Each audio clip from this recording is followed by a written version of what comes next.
Ay magandang umaga, alas 12:09 in punto. Ito po yung vlog natin sa madaling araw, sa hating gabi. Ang ating pag-usapan sa ngayon ay ang tanong, ah, pwede bang mababasura ang kaso laban kay Duterte nang dahil lamang sa napatunayan na kidnapping? At dahil din sa kidnapping ay pwede nang i-order ng ICC na wala ng kaso si Duterte? Ang sagot ko po ay malamang pwede. Bakit po? Meron tayong basihan. In a rare occasion, pambihira lang sa mga korte, sa US courts, sa African court, South Africa. Sa South Africa, meron tinatawag na kaso na Ibrahim versus Minister.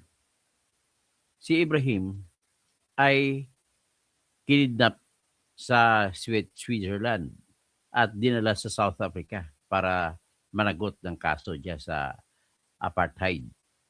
So nag-aapi siya. Pagdating sa South Africa, ang abogado niya ay nagdepensa na illegal ang aresto sa kanya, inabduct siya, kinidnap siya. Noong nangyari, sabi ng South African court, the Supreme Court ng South Africa, palabasin si Ibrahim sapagkat illegal ang pagkakuha sa kanya. Kumbaga, ano ang tono ng ano ang rason?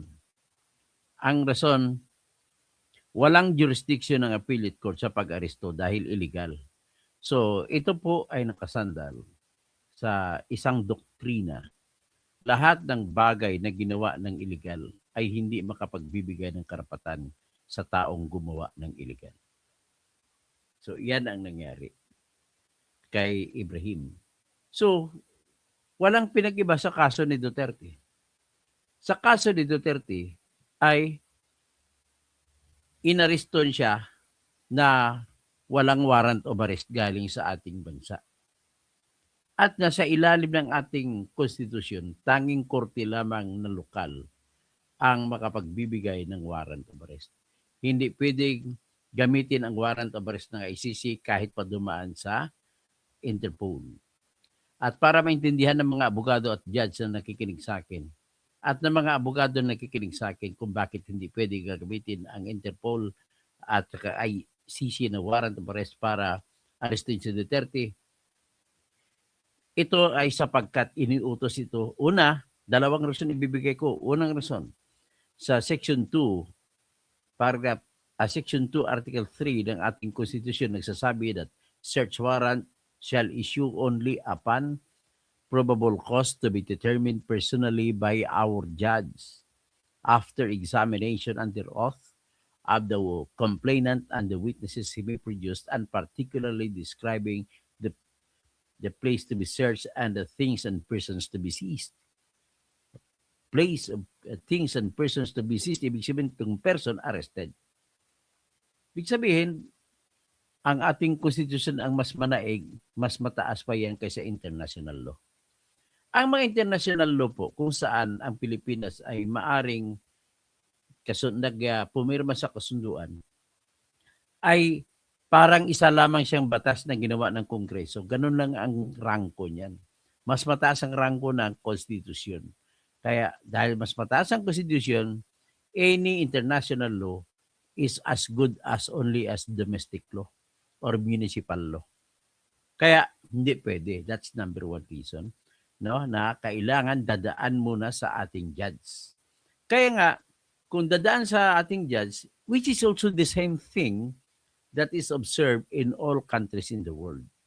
Kaya nga, and din ang rason, because of that principle, that the domestic law in all countries actually are treating the matters of arrest as domestic power.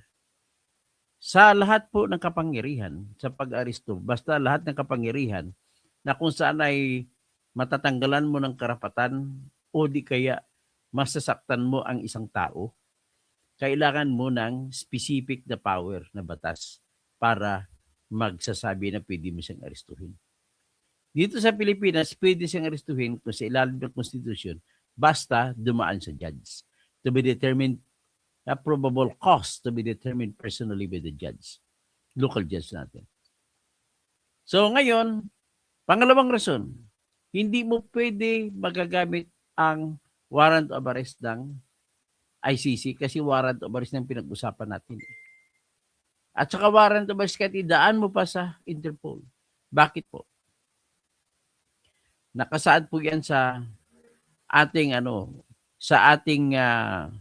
recognition of foreign judgment. Foreign judgment kasi yan eh.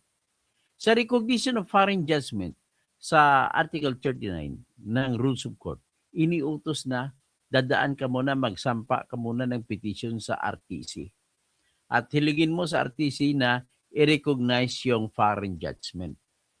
Ang isang warrant of arrest ay katumbas din niya ng foreign judgment. Yan po ang ginagawa sa Pilipinas sakasakali may Pilipino na na-divorce sa ibang bansa. Kikilalanin ang judgment of divorce sa Pilipinas kung ikaw ay magsasampa sa RTC na hingiin mo na ikaw ay yung judgment na divorce sa Japan, halimbawa, na divorce ka sa Japan, ay kilalanin ng korte natin. Hindi po yun automatic ang judgment sa ibang bansa. So, kilalanin po yan dito. So, kagaya rin ng mga judgment sa pag-criminal case naman ng pag-usapan, meron tayong specific law dyan at extradition proceedings. Pwede ba request ng ibang bansa ang isang akusado na dito sa atin na nasentensyan sa ibang bansa o di kaya aakusahan ka pa lang o di akusado na at ililitis lang. Pwede yan i-request sa ating bansa sa tinatawag na extradition proceedings. Pero ang mga number one na kondisyon, dapat merong agreement o kasunduan ang bansa natin sa bansang ngayon na kung tayo naman mag-request sa ganung krimen ay ibibigay din nila. Yan ang requirement number one.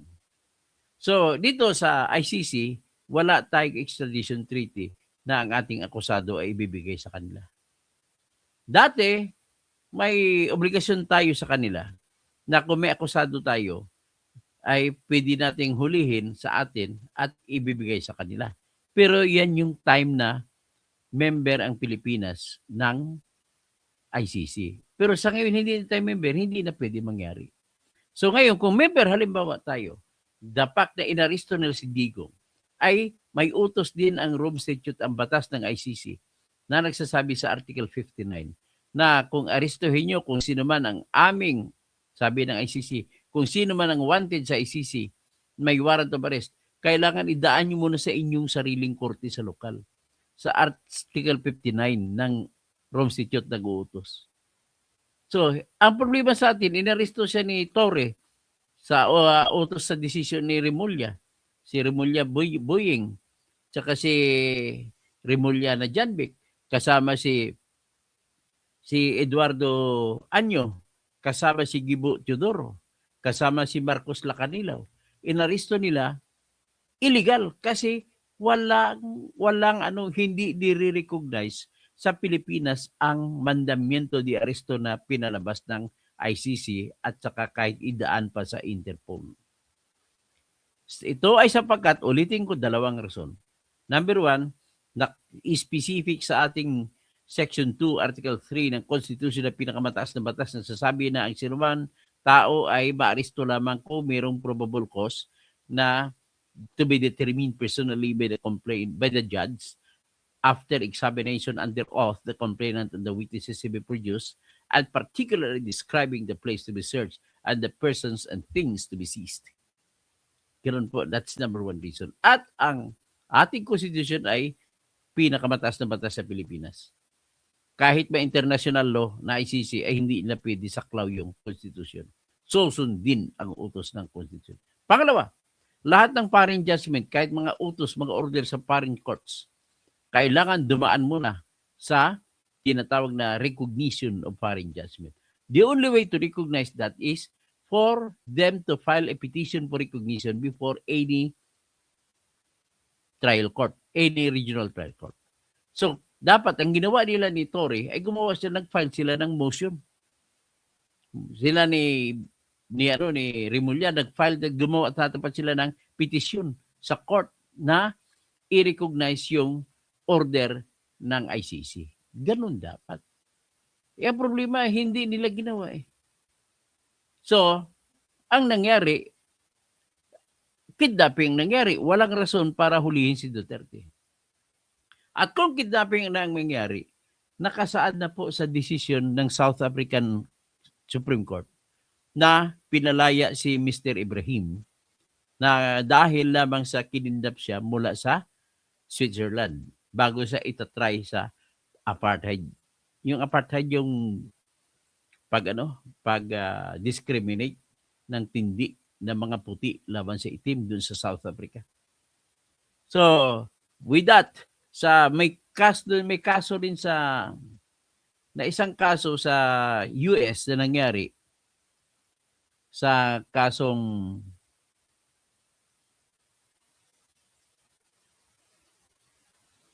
tingnan natin ano ba yung kaso na yun.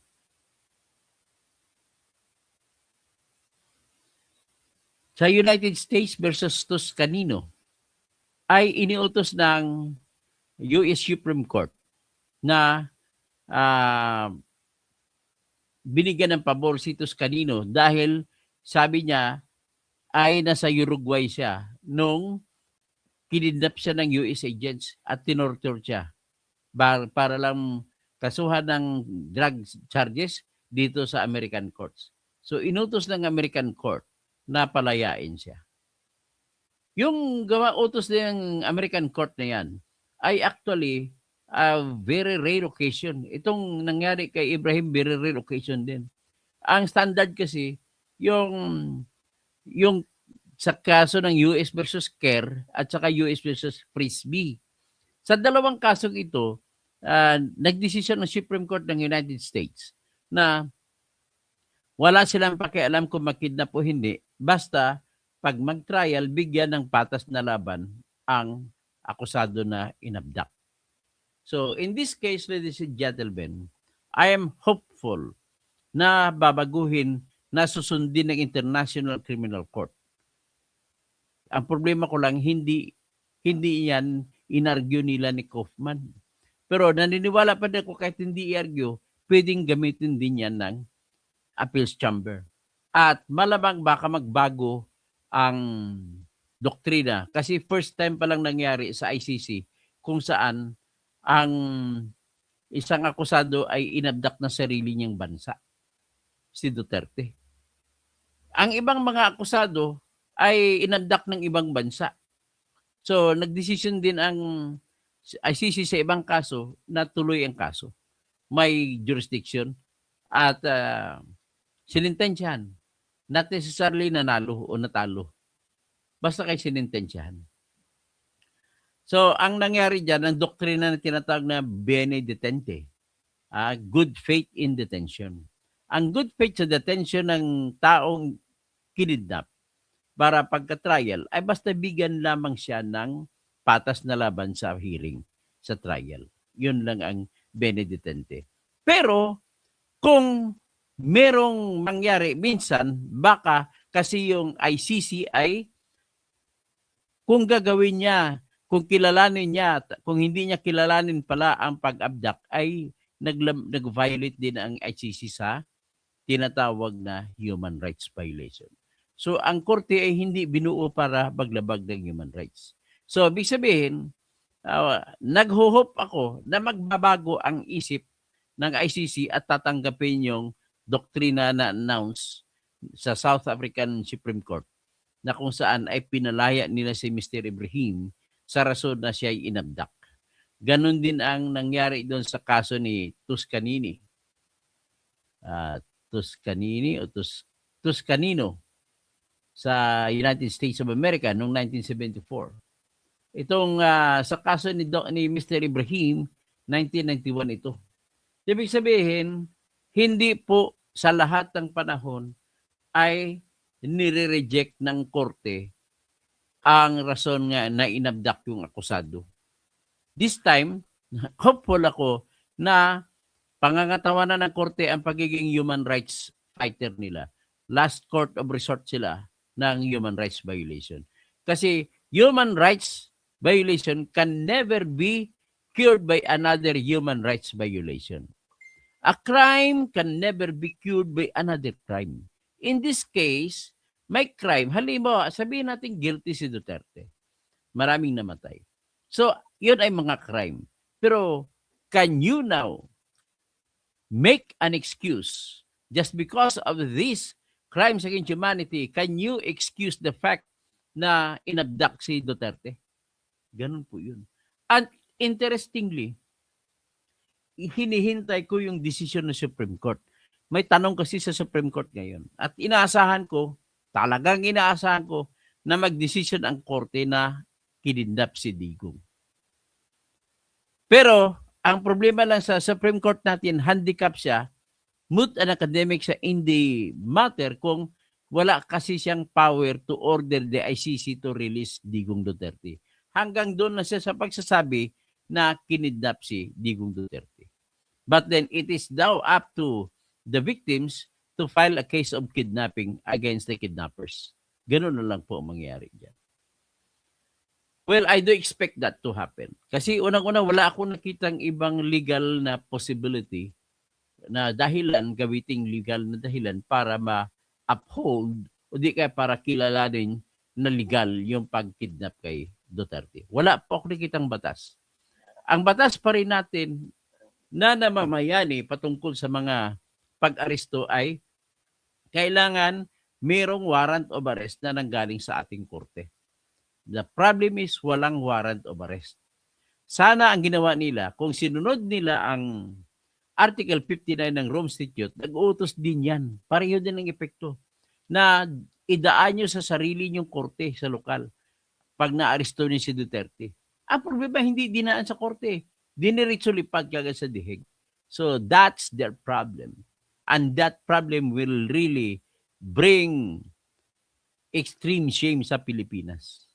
Akalain mo, we are shouting human rights. Pagdating sa Pilipinas, human right violator din pala tayo. Ganun mangyari.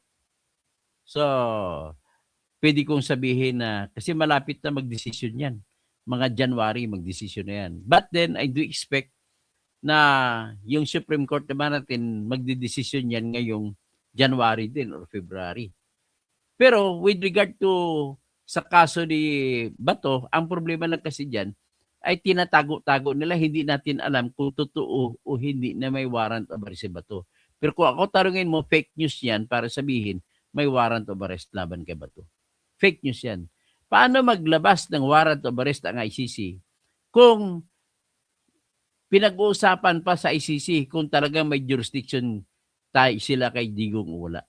Isang issue naman yun. Hindi yun sa abduction na issue. Abduction issue, sinabi ko na. Because ICC was not established to violate human rights, malamang ito mag-order na palayain si Digong dahil mali, bawal sa batas ang pag-aresto. So isa namang, sa isang baganda naman na isa namang issue na pwede rin gamitin magpapalaya kay Digong ay yung tinatawag ko na lack of jurisdiction. Kasi hindi dumaan sa Article 12 paragraph 2 at saka Article 13 paragraph C. Na kagaya din ng Russia, hindi rin dinaan dyan.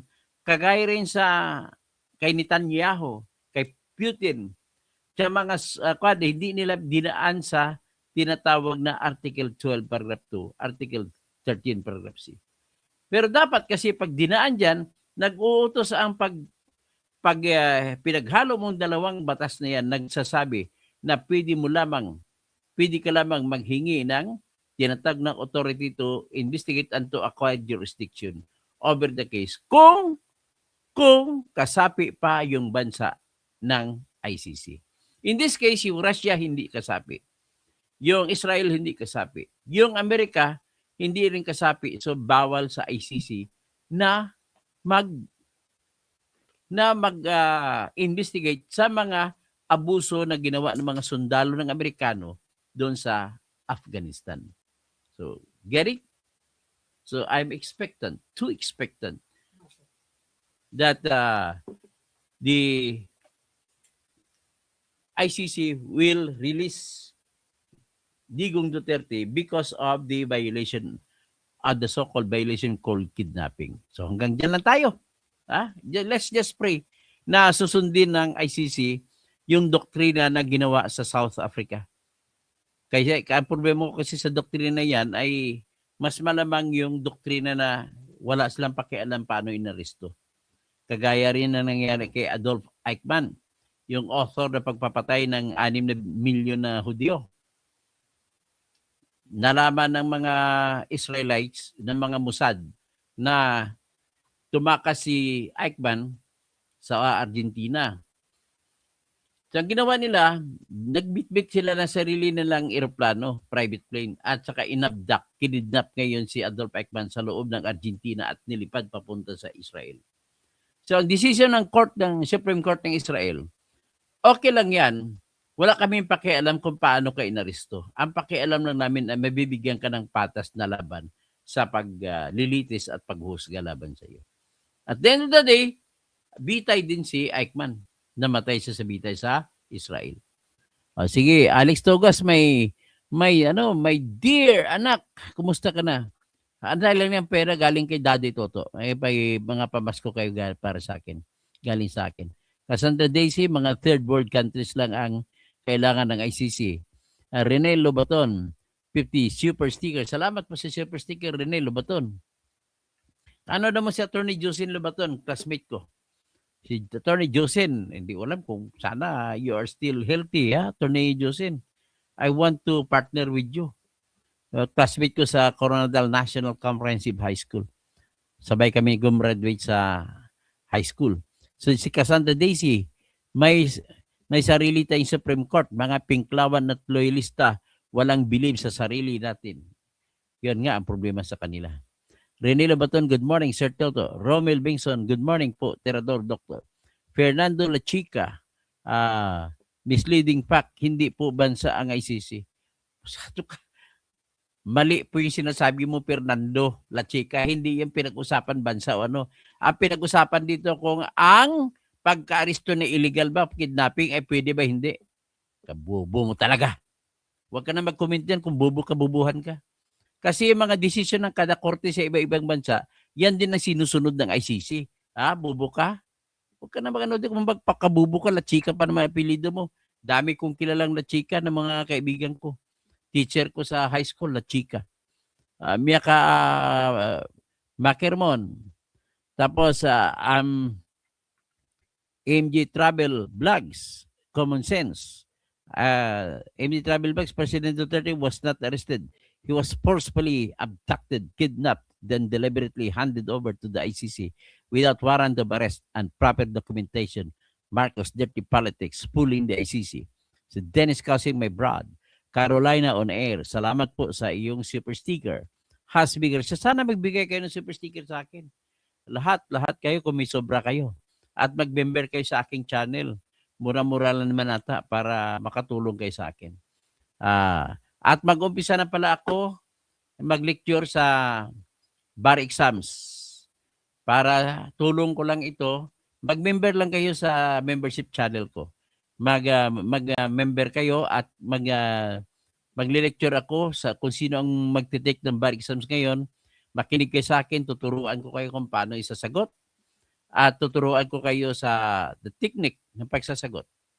At saka para makapasa kayo. At saka yung mga batas din syempre. Jing Unciano, sana makalabas na si PRD. Kawawa naman siya. Si V. Garcia, bye everyone. It's time to sleep. Sige, have a good sleep and a good night, Has Garcia. Tapos Jing Unciano, good evening po, Attorney Toto, watching from Bahrain. I have a feeling that tonight's gonna be is alright. So siguro naman before I go, no. Maraming salamat, no. Kantahan ko na lang kayo ng ng tinatawag na kanta ng ng Air Supply. Yeah, Paint My Love na lang ng Michael Learns to Rock. Pero hindi ko tapusin ha. Paumpisa lang.